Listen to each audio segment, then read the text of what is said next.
Welcome, everybody. I'm Steve Dolinsky, founder of Pizza City Fest L.A. Great to have you along with us for our second year here. Yeah, thanks for coming. Hope you're getting a lot of pizza. Remember, if there's a long line at one place, there are 19 other pizzerias, so I don't want to hear any excuses about I had to wait in line for a pizza. A lot of pizzas to try here. Everything's included, right? It's everything, everywhere, all at once. So we have our second and our final demo of the day today because I want to leave you another hour to eat pizza. We close at 5, so you got plenty of time to eat more pizza. Do not worry about it. Lakers game starts at 5:30. You still got plenty of time to walk across the street. Our next guest today, I met this guy online, actually. Well, he was here last year as a moderator and did such a good job, I thought, well, we should really give him a shot at the big time and have the stage all to himself. I'd seen his YouTube show, No Panic Pantry. Anybody seen that program? Yes, come on. No Panic Pantry on YouTube. And then, of course, the No Panic Pantry cookbook, which he will be signing at 4 p.m. right after this demonstration. I fell in love with his sort of casual, yet informed and authoritative, yet guy next door approachability when he talks about how to make something. And one of his episodes was about pizza. And I love this style of pizza. They call it grandma style. It's sort of a hybrid between Sicilian and thin. And it's really delicious, but Noah's going to talk about, in general, how to really amp up your home pizza game, how to make great pizza at home. Because a lot of us want to do that. We don't have Gosni's and Unis and whatever those expensive ovens are. We want to just use the oven that we have. So let's give a nice, warm Pizza City Fest welcome to Noah Galuten.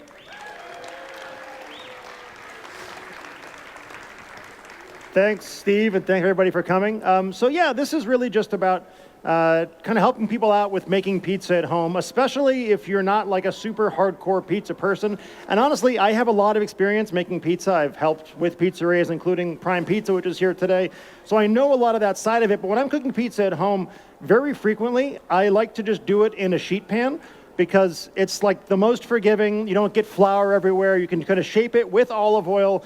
And also, if you've tried cooking pizza at home with a pizza stone and you weren't that confident and you make a mistake and then your house explodes into like a billowing cloud of smoke, doing it in a pan is an amazing trick because if you mess up, it's all self-contained and it still turns into pizza.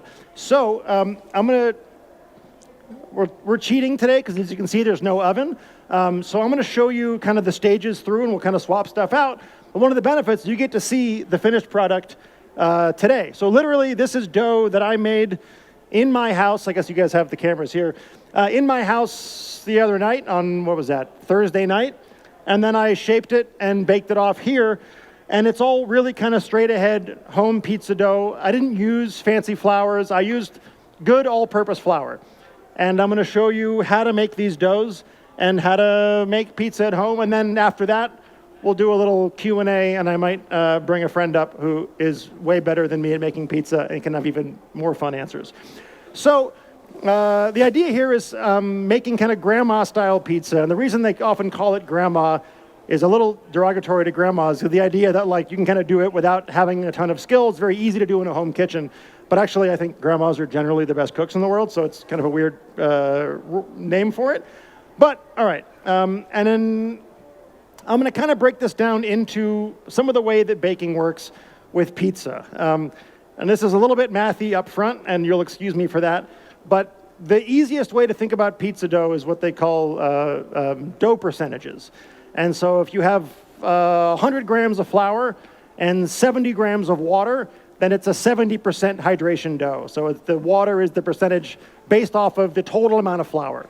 So if you have 1,000 grams of flour and you have 60 grams of salt, it's a 6% salt. And that kind of is not a huge deal until you start making pizza at home and wanting to figure out how to scale it up or down.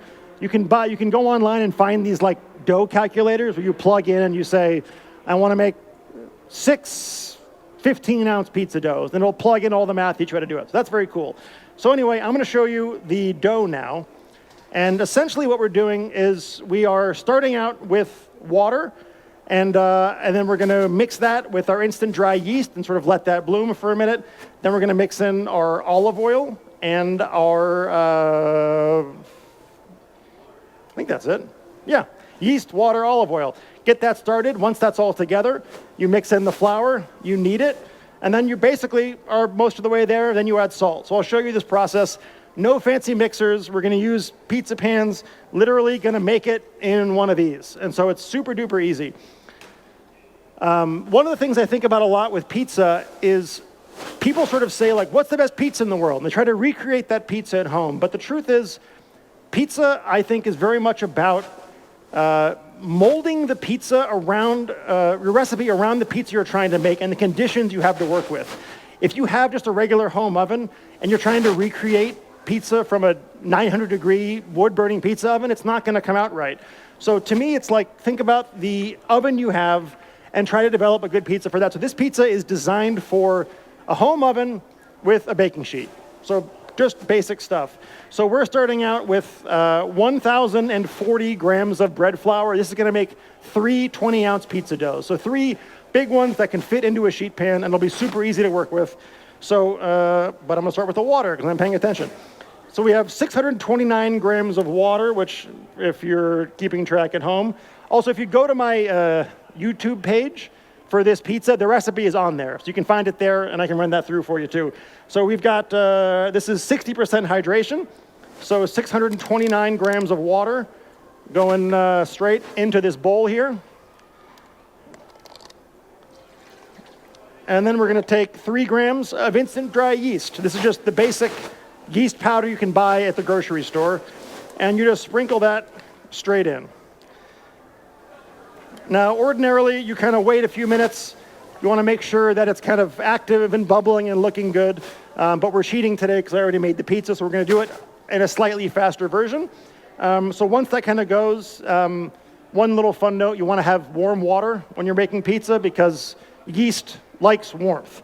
One of the things you think about with like pizza dough is you kind of have control knobs that have to do with time and temperature. So if you want to make a really slow, flavorful dough, you can ferment it over in kind of a fridge for a long time. Those like 48-hour cold ferments, if you've heard of that.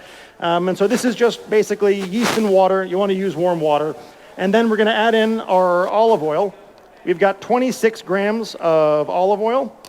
And we're just going to pour that right in. And that's getting nice and friendly in there.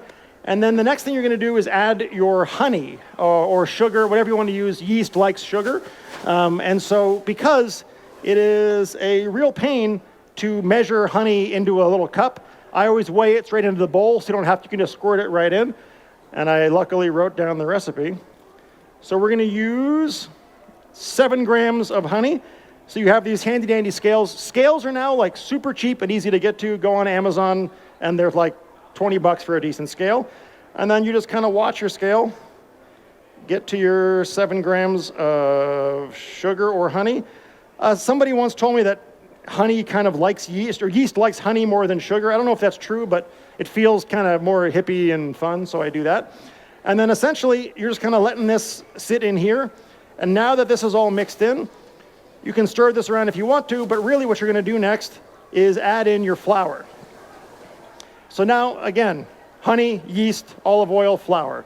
Super simple. This is 1,040 grams of flour. You could do this in a stand mixer, and that's an awesome thing. It'll make it much faster. But you can also just do it by hand, and that works super well too. And now you're basically just kneading dough. The wetter the dough, the harder it is to work with, or it really depends on how you like working with dough.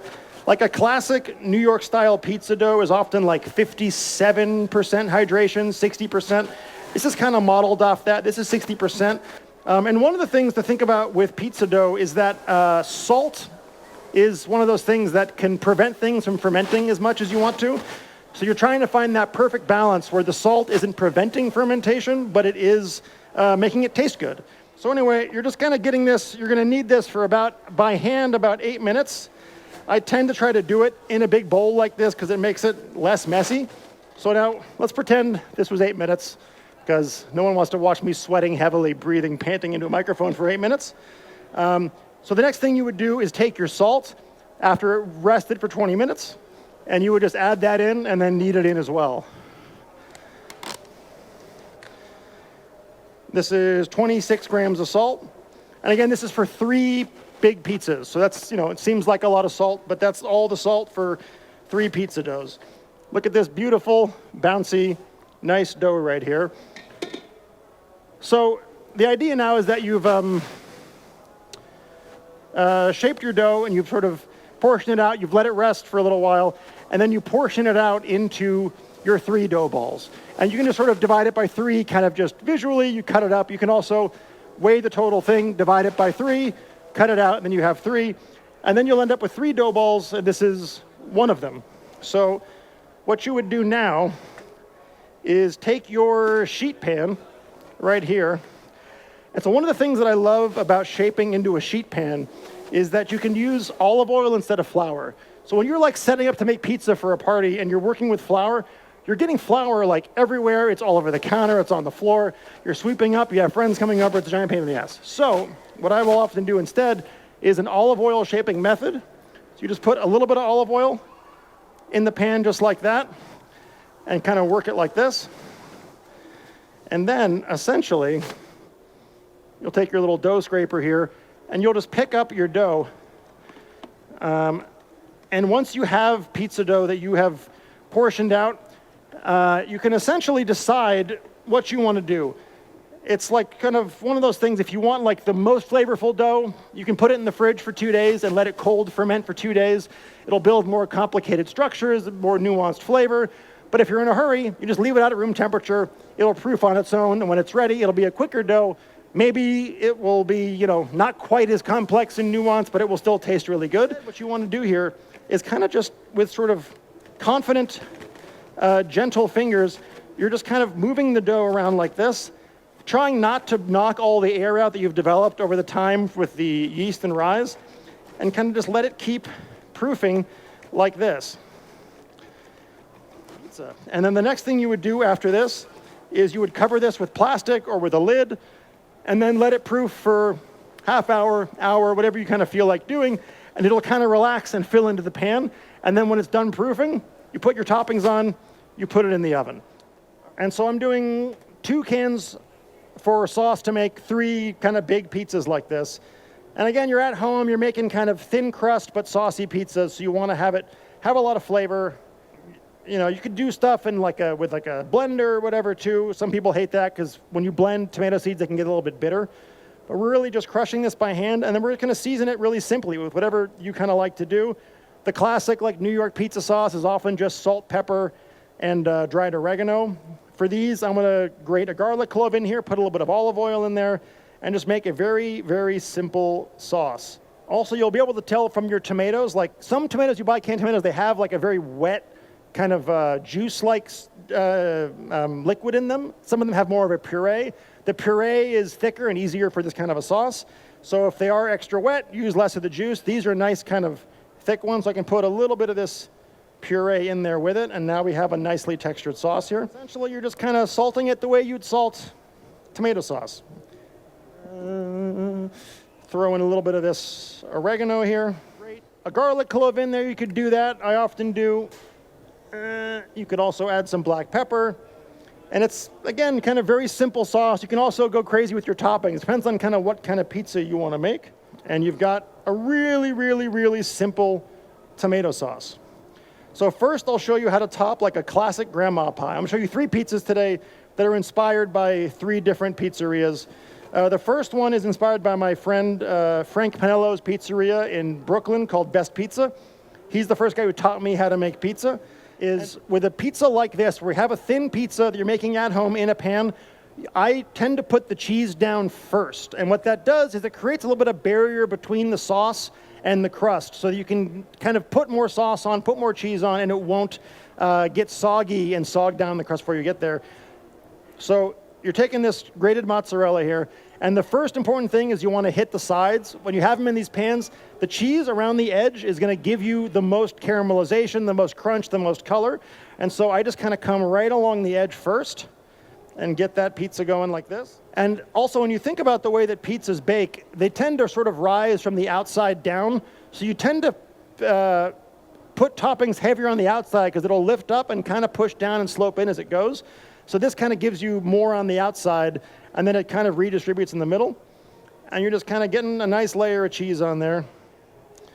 And then your sauce, for this style, this kind of grandma, this Sicilian kind of a vibe, you're kind of just dolloping the sauce like this. and letting the sauce kind of follow and trail around. Some people will also doll up some ricotta cheese. You can put some pesto on it to make those kind of different types of pizzas there. And this works super well. And also, this is like the most foolproof one to bake at home. There's not a ton of sauce. It's going to bake. It's going to come together, and you'll be good to go. Then some people put the basil on after. Some people put it on before. I tend to like to do a little bit of both, to be honest. So I'll take some and sprinkle it around like this, and it'll bake onto the pizza and flavor it. Then you can throw more on after the fact. And that's it. That's a pizza. You put it in the oven, and when it comes out, it will look. This is literally the exact same dough that I made today. Obviously, this is made like an hour ago, so it's been sitting for a minute. But then it comes out, and you've got this beautiful pizza. You get this nice color on the bottom here. I'll show the camera instead of the one guy in the corner. And you have this beautiful pizza that literally just you can make in a home oven. It's thin, it's crispy, and it's a kind of a cool way of doing it. And then I'll show you a second one now. This one is inspired by L&B Spumoni Gardens in Brooklyn also. Again, these are all sort of New York-style pizza places. And they do a classic kind of upside down. And that one is you put a full thick layer of cheese along the bottom, and then you cover it in sauce and just bake it like that. And this is when one of the great tricks, as I bend over and move the mic again. All right. Is buying sliced mozzarella. And what this does is it creates this like full barrier, this full sheet of protection. And you can essentially just lay them down like this, and they will just cover the whole pizza. And you lay them across like this all the way through the whole pizza. As I do this now, I realize this is probably going to be a very slow process. But the idea being that then as you go, you're able to really put a whole bunch of sauce, and when it comes out, you end up with this like full clean sheet of pizza. And what happens is, you know, when you have cheese under the sauce, you basically get like maximum cheese pull. So none of the cheese actually dries out. None of it like gets that browning, but you do get just like every bite just has pully, delicious cheese in that way. And you can kind of have more sauce to it. So you get like this very different ratio of pizza, and it's kind of a cool thing. I'll try to speed this up. And then you literally just put the sauce on, and because it's one sheet of cheese, you're basically able to really spread the sauce across really evenly, and you're not dolloping it, and you get this kind of beautiful, beautiful cheese coverage and beautiful sauce. You get lots of cheese, lots of sauce, and it doesn't eat as heavy as you would think that it would. And so this is an amount of cheese that people who often make pizza at home think a pizza should have on it, which is like basically a full pound of cheese on one pizza. And in most cases, it doesn't work very well because it just makes for an incredibly kind of heavy pizza. But with this particular version, you can kind of get away with it because the cheese is protecting it. And after this, I will show you an even heavier pizza just to make it a real extreme sport. And you're going really heavy on the sauce, and you're literally just spreading it all across the pizza like this to get this heavy, heavy, heavy quantity of sauce. In fact, I can even steal some of this juice here. And it's like more, again, this is like maximalist on one hand, but also kind of minimalist on the other. It's really just dough, sauce, and cheese. But you're able to like really go full with it. And you'll see after it bakes that when it comes out, this pizza comes out like this. And you get this like kind of maximum cheese pull. It's still crispy and browned on the bottom. It can take all that heat. And if you cooked a pizza that had cheese on top for that long, two things would happen. The dough would get soggy because it'd have all that sauce sitting on it. And also, it wouldn't be able to take as long of a heat because the cheese on top would get brown and it would start to get more and more dehydrated. So you have this super dried out cheese and you'd have a soggy crust. So take Calabrian chilies and you sprinkle these all across throughout the pizza. You are literally laying a full shingling of pepperoni across the entire pizza. Now you could do it with those big pepperonis, but then they won't get that beautiful kind of cupping texture you want. But then it comes out and it actually holds together It can bake for a long time. You get this beautiful bottom color on it, and all this, it almost like fries in pepperoni fat. And then right when it comes out, I will finish it with even more Parmesan cheese. You get that like baked on Parmesan and that dried on, that sort of fresh. I can take questions, and I can also bring up my friend if she wants to come up, who, if you were here earlier, was on the previous pizza panel, and she's one of the greatest pizza chefs in the world, my friend Sarah Minnick, who also makes pizza at home. Should we give out pizza to people? I feel like we should. It's cold, but... bread flour or all-purpose? These pizzas today, I just used all-purpose flour from Central Milling. Bread flour, in my understanding, is that it's kind of better if you want to like beat the crap out of your dough. I don't know, Sarah, what's the difference between bread flour and all-purpose flour? Bread flour has a lot more protein, so it makes a more durable dough. And I like to mix the bread flour with regular AP flour, and it gives you like a little bit more crispy crunch. But for me, when I've experimented with too much, it can make it a little tough also. So I like to mix. But AP flour is perfectly great for most pizzas you want to make. Noah and I actually tested, I think, 4 different grocery store flours. We tested King Arthur. Which other ones? We did Gold Medal. Bob's Red Mill. All white, Bob's Red Mill. We think we tried a Whole Foods too. The Whole Foods, Yeah, right Whole now, the Foods Whole AP. Foods organic, I was told by a secret source, is actually Central Milling, is it Honeybee? Is that what it's Wow, called? okay, that's great. Which is that's cool. a good one to get. I don't then. know how consistently that'll be the Central Milling. case, but Yeah. I find that if you're gonna like the most consistent, readily available flour that's like pretty darn good is King Arthur. You can like buy organic whole wheat King Arthur at Target. which is But pretty what cool. was the other thing we noticed about all those flours, Noah? They all worked. Yeah, they all worked Yeah. very similarly. Some They all took the same amount of water. They seem to be sort of modeling themselves after each other and kind of streamlining the whole thing. So the other thing we learned was that most of the flours will work great. Is there a maximum time you want the pizza dough to ferment? So it kind of depends on what you're trying to make. If I have my druthers, typically I'll do like a 48-hour cold ferment or 24-hour cold ferment, and that just kind of lets it take time in the fridge. But at the end of the day, it's like the dough will tell you when it's ready. So if you leave it out, it'll eventually rise and be ready. So we've found that when we're making our pizza, to avoid some of the sogginess, we often pre-bake it. So basically bake it for a few minutes, get a little bit of some crisp going on, and then add the toppings. How do you feel about that approach? I like it. I think that, Noah just said if it works, it works, and I think that's great advice. But so you say you bake the dough and then you pull it out and top it and then keep going? Wow, yeah. How do you get that from not sort of like making a pita bread? I've seen that happen before. It's the Olive oil. Boboli thing, You're just right? lucky. Yeah, yeah. You're lucky. It's happened occasionally by Yeah, accident, yeah, but that's most great. of the time it's okay. Yeah. Yeah, I it know a definitely lot of works, and that's- people have that trick too. Also, if you top it, cook it halfway, pull it out, and then put it back in, you can really get a lot of crispiness that way too. I'm not sure exactly why that works, but it's the sort of like slice reheat option. But yeah. And that's why, too, on these sheet pan pizzas, I do cheese first. And that way the cheese kind of just gives you that extra barrier against sogginess. The big trick to making pizza at home with cheese especially is not buying pre-grated cheese, because pre-grated cheese has these kind of anti-caking agents on it, like some kind of a coating of some kind to keep it from sticking in the pan. So what that ends up doing is it won't really melt in a great way. So honestly, just finding a low moisture mozzarella that tastes good to you. If you can find grande in your area, that's a great one. I tend to find that sort of to be a good thing. But the goal is, with this kind of pizza, I wouldn't really use like a fresh mozzarella. All right, thanks, buddy. Thanks Perfect. for coming. Thank you, Thank you. guys. Thanks,